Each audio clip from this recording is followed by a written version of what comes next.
Добрый день! В конце прошлой передачи мы задали конкурсный вопрос на знание породы. Вот прежде чем подвести итоги, мы сначала расскажем об этой прекрасной породе.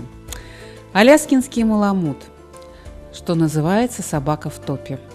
Конечно, можно сказать, что одна из самых популярных собак на сегодняшний день.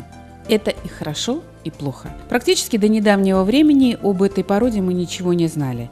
Сразу скажем, что это одна из пород 5 группы. Мы опять возвращаемся к разговору, если вы помните, в прошлой передаче у нас было аборигенные собаки. Вот к этому разговору мы вновь возвращаемся. Kad es izvēlējos šķirni, man ļoti svarīgi bija, lai suns nav agresīvs. Tas bija pirmais. Es mācījos, lasīju, interesējos par šķirnēm. Būtībā nekas daudz man pēc tā, ko es gribēju, pēc tiem maniem kritērijiem, liels suns, draudzīgs suns.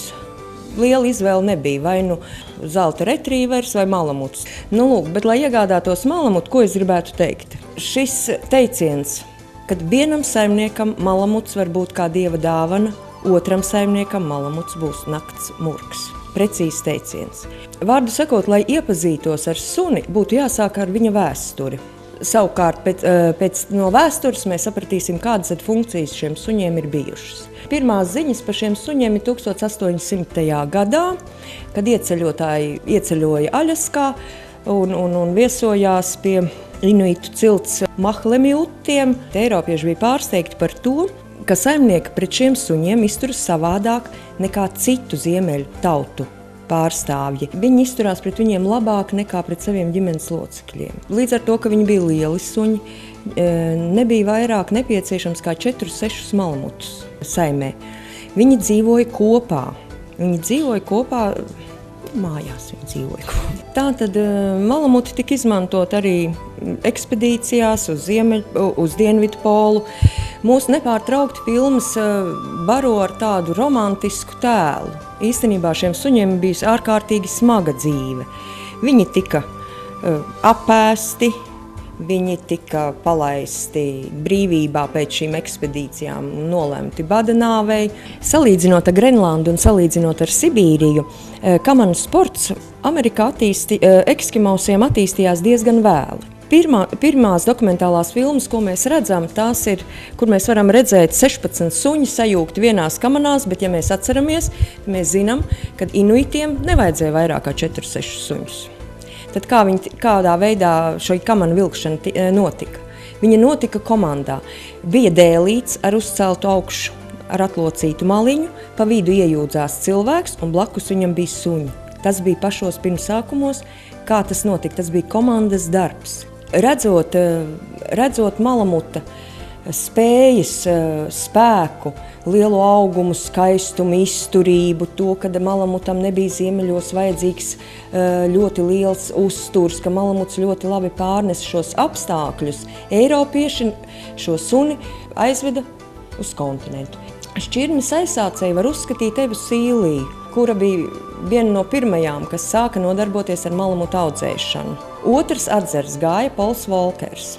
Pastāstīšu to atšķirību. Pola Volkera ideja bija tāda: malamuts, labs kompanjons, sākot no Aļaskas līdz saulainai Floridai un Kalifornijai. Evas Sīlijas uzdevums bija vairāk darba suņu. Evai Sīlijai bija noslēgts ar valsti līgums. Viņai gadā vajadzēja saražot 300 suņus aptuveni. Šie suņi visi aizgāja karā. Viņi bija domāti smagu kravu vilkšanai. Viņi vilka munīciju. Līdz ar to arī šis traģiskais liktenis kārtējo reizi parāda to. Pēc kara, tad, kad šie suņi vairs nebija nevienam vajadzīgi, viņus vienkārši uzzina uz ledus gabalu un visus uzspridzināja. Kāpēc viņi tik vēl arī, tas izskaidrojums arī ar to, kāpēc viņi tik vēl arī Eiropā ir ienākuši. Jo 47. gadā dzīvi un reģistrēti malamuti bija palikuši aptuveni 30. Eiropā pirmie suņi ienāca apmēram 50. gadu beigas, 60. gadi. Atcerēsimies šīs funkcijas: smagu kravu vilkšana. Kā standartā teikt, smagu kravu vilkšana Arktikas apstākļos. Zinātnieks Raimonds Kopingers, viņš ir zinātnieks, viņš savā laikā bija arī kaislīgs suņu pajūgu sporta, aizrāvās ar suņu pajūgu. Viņš iegādājās malamutu un bija ārkārtīgi pārsteigts, kad aizgāja pie profesionāla, un profesionāls viņam teica, kāpēc jūs domājat, ka jums ir kamanu suns? Tātad vajag atcerēties, ka kamanu suns, tā nav šķirne, kamanu suns, tā ir konstitūcija, tas ir eksterjers, tās ir spējas, tas ir raksturs. Kopingers ir veicis pētījums taisni attiecībā par to, cik ļoti malamuts ir piemērots šim sportam.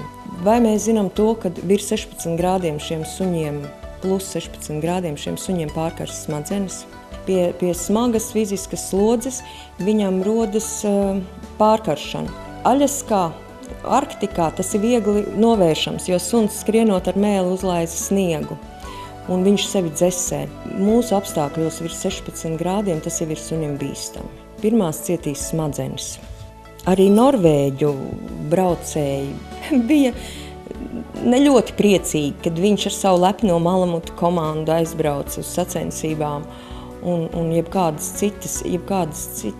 citas šķirnes ir daudz ātrākas. Sasniedz finišu nekā viņš ar savu galveno komandu.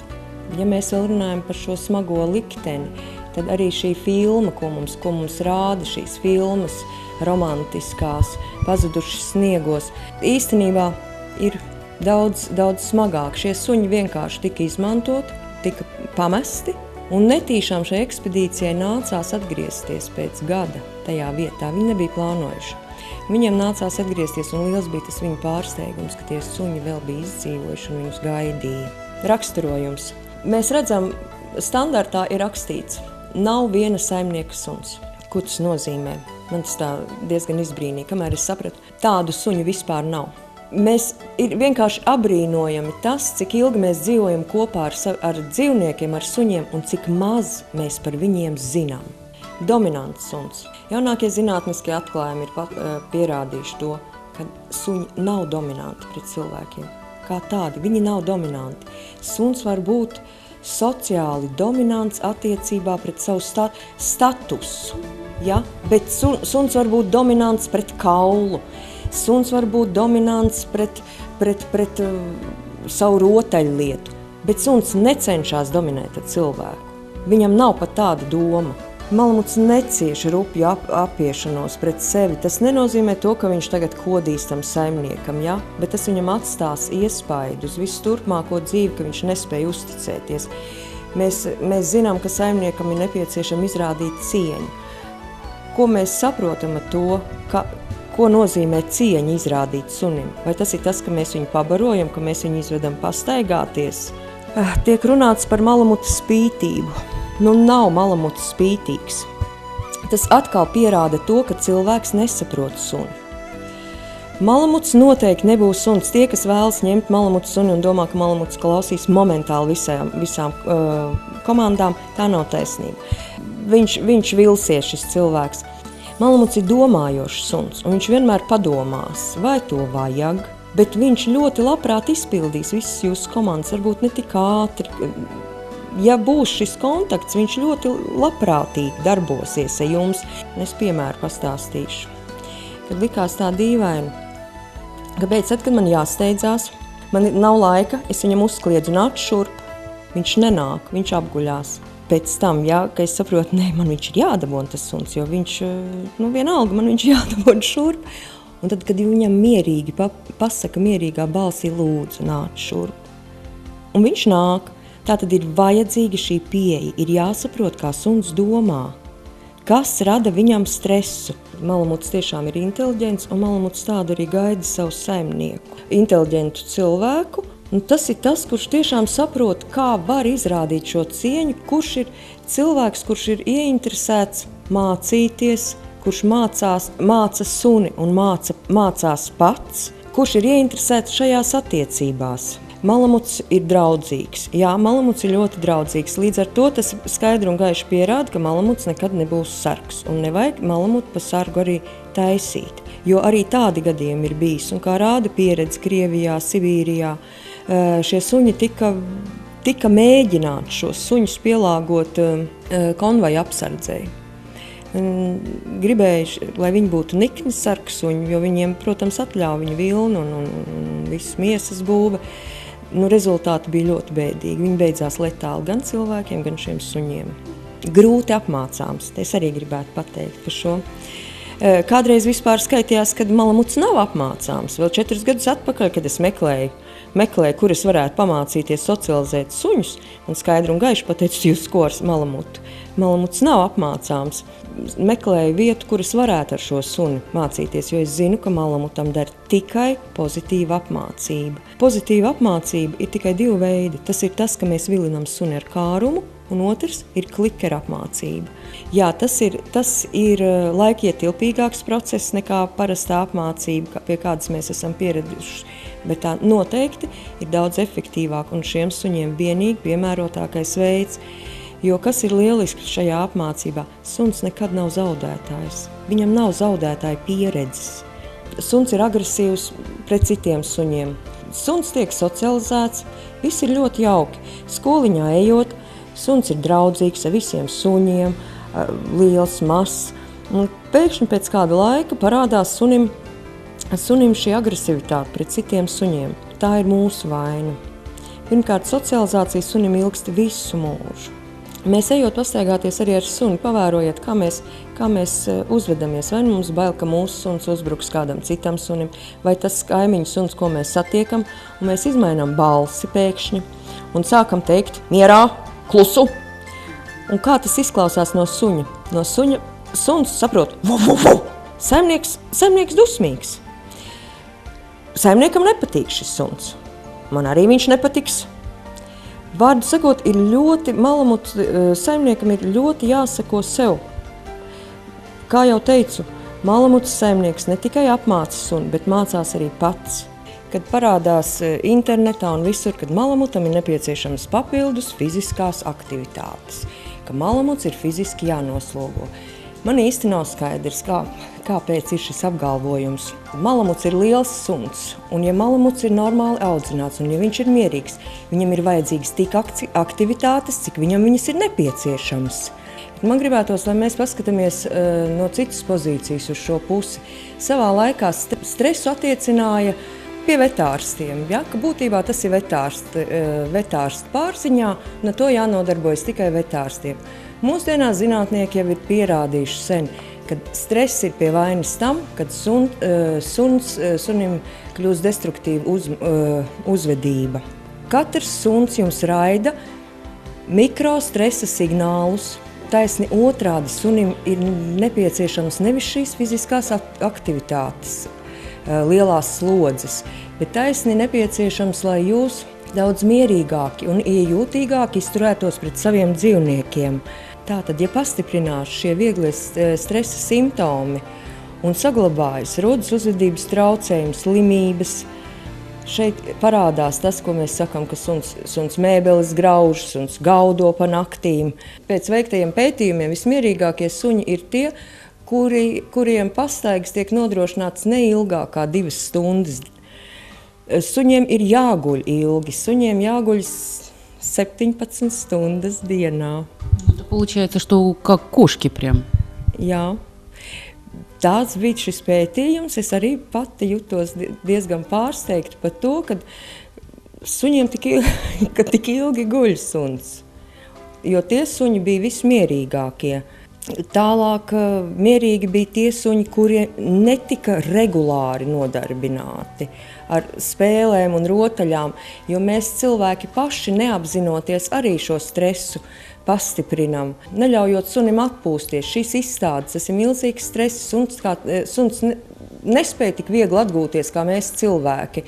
Suns, lai iziet no stresa stāvokļa, viņam ir nepieciešams reizēm no 24 līdz pat dažam labam sunim 50 stundām, kamēr viņš atgūstās. Мы очень часто в передаче нашим зрителям повторяем, прежде чем взять собаку, породистую собаку, мы не имеем в виду беспородных, а именно о породистых говорим. Пожалуйста, найдите информацию, почитайте о стране происхождения породы, о предназначении, потому что опять напоминаем, и будем еще часто напоминать, что все породы собак делятся на 10 групп, и каждая группа имеет какое-то предназначение. Это могут быть охранники, это могут быть пастухи, это могут быть различные охотники. Вот к 5-й группе очень часто относятся лайки, ездовые в том числе, и маламута каким-то образом, видимо, внешним сходством отнесли именно к ездовым собакам, таким как самоед, те же хаски и так далее. Насколько я знаю, то вы к этому относитесь негативно.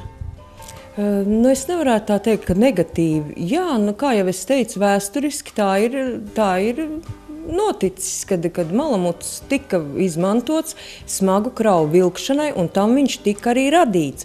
Bet, kā jau teicu, mēs aizmirstam, ka paralēli viņš bija arī ģimenes kompanjons. Tas gan šobrīd tiek akceptēts.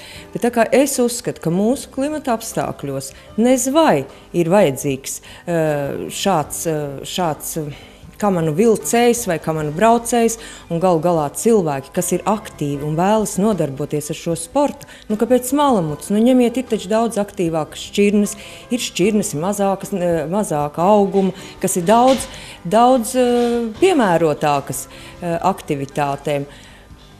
Маламуту, es uzskatu, var ņemt tikai tie cilvēki, kas vēlas компаньон. Вот вы сказали компаньон. Все прекрасно. Мы приехали к вам, у вас собаки день проводят в вольере или гуляют по территории, и мы пришли в дом, собаки пришли с нами. Они ночуют дома? Viņi ļoti vēlas. Viņiem cilvēki šai šķirnei ir pats būtiskākais, kas viņiem ir nepieciešams. Tas ir cilvēks. Jūs redzat, mani teritorija liela, iežogot savā laikā. Es domāju, nu jā, sunīšiem būs kur paskrieties. Vienmēr ir jāatceras, ka malamutam nav funkcijas sargāt. Viņš nav sargsuns. Līdz ar to viņam nav ko darīt. Un viņš ir pats par sevi, malamuts ir ļoti ziņkārīgs. Suns šo teritoriju tik ļoti labi ir iepazinis, ka viņam ir garlaicīgi, un viņš centīsies no šīs teritorijas tikt ārā pastaigāties. Viņš atgriezīsies, protams, mājās. Tas sunim ir tāds stress, jo viņš jūtas, ka viņš nav vajadzīgs. Problemātiskie suņi ir tieši ārā suņi, nevis tie suņi, kas dzīvo kopā ar cilvēku, bet tie, kas ir ārā pagalmos. Это сложная собака, с которой надо работать, и человеку в первую очередь надо работать над собой. Очень много было случаев, когда люди отказывались от маламутов. Красивая собака, умная, большая, спокойная.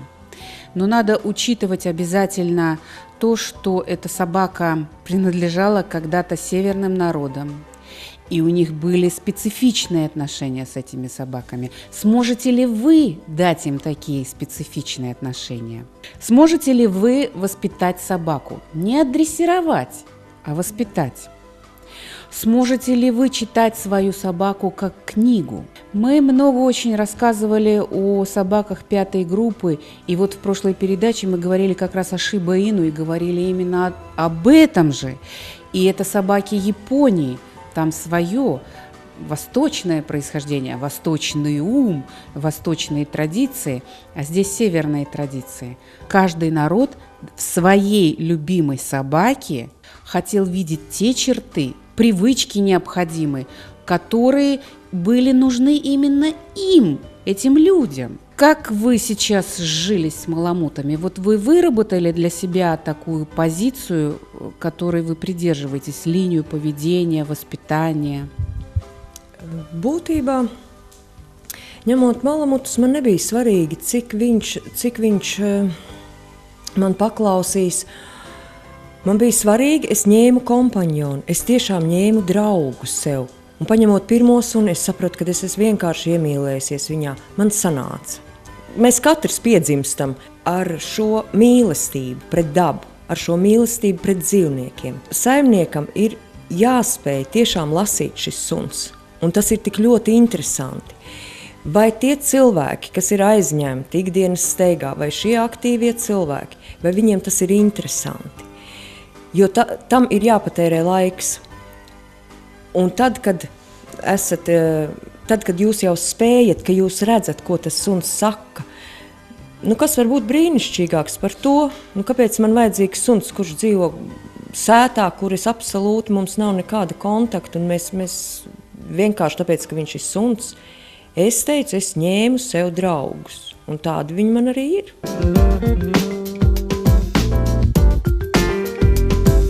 Мы так любим своих собак, что готовы угощать их какими угодно вкусностями.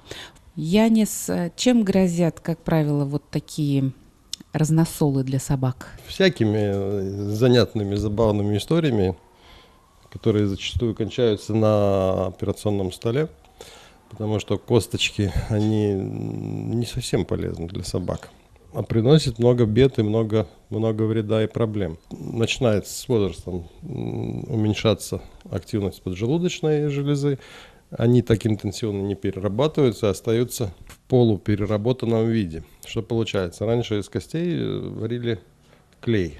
И вот такой казеиновый такой комок с острыми еще шипами, как каштан такой большой, образовывается, слипается и проходит по кишечнику, раздражая его, ну и мешая.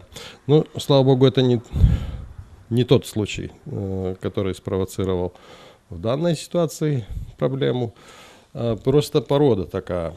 Есть породы, которые, коль скоро мы сегодня говорим о завороте желудка, то есть собака начинает вздуваться. Это то, что человек первое, что видит. Весьма часто бывает как бы рвота, но белой пеной. Это не совсем рвота, потому что желудок завернулся, и это только слюна проглоченная образовывает пену, и собака ее отрыгивает. Это проблема, которая требует неотложной помощи. Нельзя, так сказать, посмотрим до завтра, там еще как-нибудь, как там оно будет. Почему? Потому что начинается уже через 6-8, иногда даже раньше, часов отмирания стенки самого желудка. Если вы видите, не дай бог, что собака ваша вздулась, беспокойно, и начинается вот такая как бы рвота, но выделение много слюны, или даже без выделения слюны, то нам нужно очень срочно реагировать. Надо очень срочно обращаться в клинику, где могут сделать такую операцию. В группе риска вот у нас явный представитель бассет. Также часто эта проблема бывает у всех больших собак, среднеазиатские, кавказские, доги, овчарки, а также почему-то и сеттеры, и чау-чау. Вот почему у одних он заворачивается, а у других нет? Стройных версий много из-за разницы в плотности содержимого, скажем, 12-перстной кишки, если она переполнена, и пустым желудком. Но механизм доселе полностью необъясненный. Чаще всего это бывает близко после еды. Но бывает, что собака даже не ела, скажем, в тот день, и иногда не происходит полного заворота, тогда возможно в наркозе прозондировать избыточным количеством воды, его наполнив несколько раз, развернуть обратно. Очень важно и не упустить момент, потому что, вот, скажем, при таком диагнозе каждый потерянный не то что день, час может обернуться фатальным исходом. Вот этой собаке повезло, ее быстренько привезли. 12 часов после операции, чувствует себя хорошо. Единственное, кушать требует. Кушать ей пока не даем. И хочет домой. Но если ее привезли бы, скажем, не вчера вечером, а сегодня утром, то результат неизвестен. Скорее всего, не о чем было уже говорить бы. Янис, и такой вопрос. Есть ли риск повтора заворота у этой собаки и у других таких же? Да, к сожалению, риск повтора очень большой. И бывают собаки, которые по нескольку раз попадают с этим диагнозом, потому она и оставлена сейчас у нас до вечера под наблюдение, что не начинаются ли обратно там какие-то вздувания или еще что-нибудь. Но тут у нас все благополучно. В клинику на Гертруды 101 поступают бездомные и потерявшиеся кошки и собаки. Здесь их осматривают, лечат, оставляют на карантин. Далее их путь в приют. Посмотрите на них внимательно, возможно, среди них ваш беглец. Или вы хотите взять питомца. Найдите своего друга. Телефон клиники 67 288 539. Наша передача подошла к концу, и в заключении новый конкурсный вопрос. Назовите породу собаки. На сегодня все. До встречи через неделю.